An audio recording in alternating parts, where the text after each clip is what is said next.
Like Ruminations. Love it. I mean, Ruminations is it's that is so sincere. It like breaks you almost, and it's just him alone.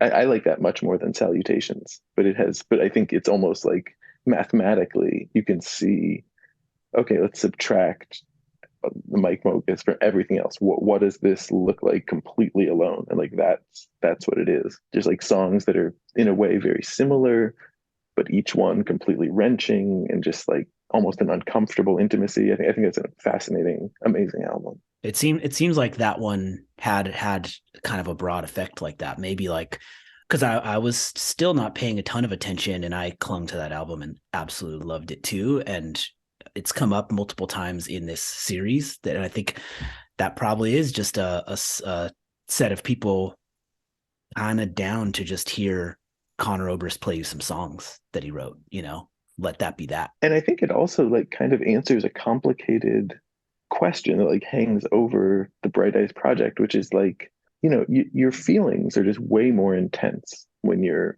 whatever, 18 to 22 than they are when you're mid 30s, 40s. Like I don't have as intense an emotional experience of life as I did then.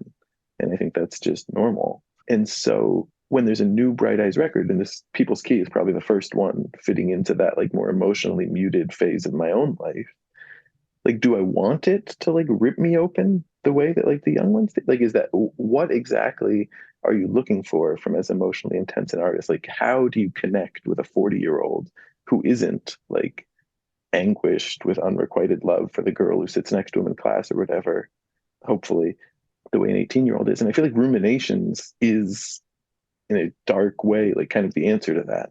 Like Yeah. that makes 40-year-old me feel as much as Beavers and Mirrors made 19-year-old me feel. It's just a whole different set of feelings. I think that is what was so weird about the When We Were Young concert thing, that he is not one of these artists who's just going to be like the same emo haircut above like an increasingly aging face. Like he's not going to replay his 18-year-old feelings. He's not going to pretend to be stuck in those, and he's not actually going to be stuck in those. Like it is new. He's singing about like brain aneurysms or something. Like it's completely different types of misery in a way on that album, and I think that's what's so cool about it.